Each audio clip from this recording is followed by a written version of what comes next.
నమస్కారం కృష్ణ గారు. ఐవీఆర్ టాక్స్కి పునఃస్వాగతం.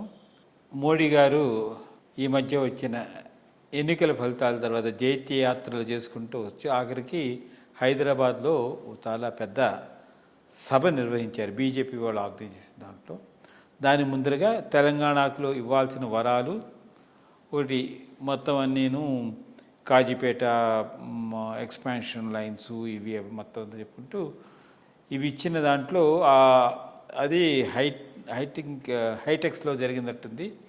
అక్కడ సరే రేవంత్ రెడ్డి గారు ఆయన ప్రతిపాదన అని చెప్పారు. మోడీ గారు చెప్తూ రేవంత్ రెడ్డి వినకపోతే అయ్యా రెడ్డి గారు మీరు రేవంత్ గారు వినండి అని చెప్పేసి ఏదైనా అభివృద్ధి ఆయన అంటే చాలా మంచి సటిల్గా ఒక మాట అన్నారు. అది నాకు అర్థం కాలేదు.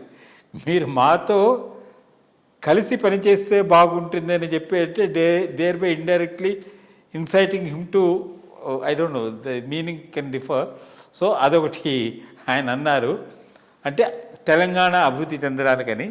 సో తర్వాత ఇక్కడ మరి తెలంగాణలో అందరికీ కార్యకర్తలకి వీళ్ళకి వాళ్ళకి అందరికీ చేసి నెక్స్ట్ మన వాళ్ళు రామచంద్రరావు గారు కానీ కిషన్ రెడ్డి గారు కానీ తెలంగాణలో బీజేపీ పార్టీని బలోపేతం చేసి ఆన్ ఇట్స్ ఓన్ ఇక్కడ గవర్నమెంట్ ఏర్పాటు చేయడానికి ఒక పునాది వేశారా అనేది ఒక చిన్న ప్రశ్న. అసలు తెలంగాణలో ఇప్పుడుండే పరిస్థితులు బట్టి అంటే ఇక్కడ 3 పార్టీలు ఉన్నాయి. ఒకటేమో బీఆర్ఎస్, రెండోదేమో కాంగ్రెస్, ఇంకోటేమో బీజేపీ ఒక లెవెల్ వరకు ఎదిగిన తర్వాత అక్కడ మళ్ళీ స్తబ్దత కనబడుతోంది.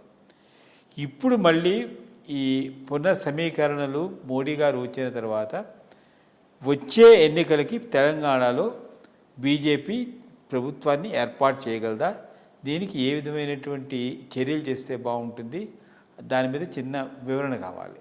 అంటే ఒకటి బహిరంగ సభే కాకుండా కోర్స్ పవన్ కళ్యాణ్ గారికి ఆరోగ్యం కొంత దెబ్బతినింది కాబట్టి ఆయన పోయి కలిసి వచ్చి అదే రకంగా చంద్రబాబు నాయుడు గారిని కూడా హైదరాబాద్లో వాళ్ళ ఇంట్లో కలిసి కొంత టైం కూడా స్పెండ్ చేశారు. దీంతో చాలా రకాలైనటువంటి ఊహాగానాలు వస్తూ ఉన్నాయి. ఆంధ్రాలో ఉన్నట్టుగానే ఇక్కడ కూడా ఎన్డీఏ కూటమి రావచ్చా, వస్తే దాని ఫలితం ఎట్లా ఉంటుంది అనేది ఒకటి చర్చ అయితే మొదలైంది. పాసిబిలిటీ ఉందా? నేను అనుకోవటం దీని మీద డెసిషన్ వెంటనే ఉండకపోవచ్చు. ఎక్స్ప్లోర్ అవుతుంది, తప్పకుండా ఎక్స్ప్లోర్ అవుతుంది.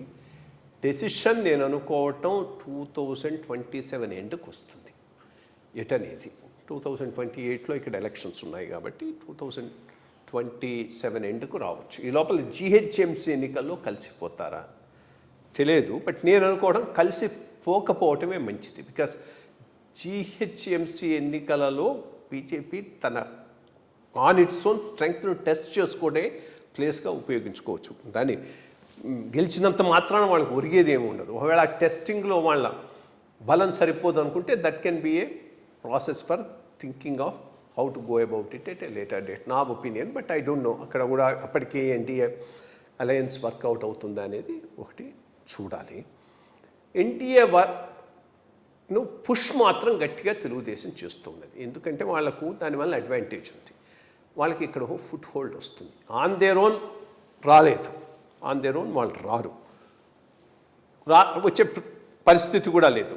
బట్ ఇంకోళ్ళతో ఎవరిదైనా కలిస్తే రీజనబుల్ పర్ఫార్మెన్స్కి అయితే అవకాశం ఉండవచ్చు, 4 సీట్లు రావచ్చు. దాంతో వాళ్ళ అస్తిత్వాన్ని తెలంగాణలో నిలుపుకోవచ్చు అనే దాంతో గట్టిగా వాళ్ళు దీన్ని ముందుకు పుష్ చేస్తున్నారు.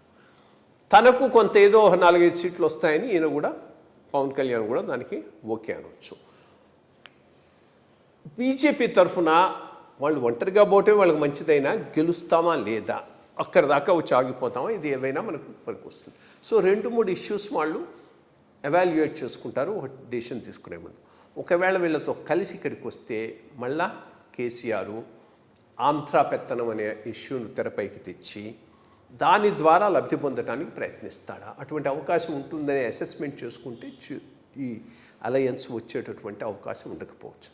బట్ కేసీఆరే వీకన్ అయిపోతున్నప్పుడు, కేసీఆర్ తెలంగాణ స్టాండే వీకన్ అయిపోతున్నట్టు, బికాస్ 10 ఏళ్ళు ఉన్నావు అప్పుడే చేసి ఉండొచ్చు కదా, ఇప్పుడు ఏమని మళ్ళీ ఆ భోగి తీసుకురావాల్సిన అవసరం ఉందనేది ప్రజలు అనుకుంటారనుకుంటే కొంత ఇది ముందుకు పోయేటటువంటి అవకాశం ఉంది. రెండోది, బీజేపీకి క్యారిస్మాటిక్ లీడర్ ఎవరికి లేడు. ఉన్న ఒక్క బండి సంజయ్ ఇప్పుడు ఏదో కొన్ని ఆయన ప్రాబ్లమ్స్లో ఆయన పడి ఉన్నాడు. సో అటువంటప్పుడు మంచి కరిస్మాటిక్ లీడర్ను ముందు పెట్టి ముందుకు పోయే అవకాశం లేనప్పుడు కూడా ఈ ఎన్డీఏ అలయన్స్కు కొంత థాట్ అయితే బీజేపీ ఇవ్వచ్చు. బట్ ఎటుకుపోతుంది అనేటటువంటిది చాలా విషయాల మీద 2028 ఎలక్షన్స్కి ముందే ఉంటుంది, కానీ ఈ లోపల ఉంటుందని నేను అనుకోవటం లేదు.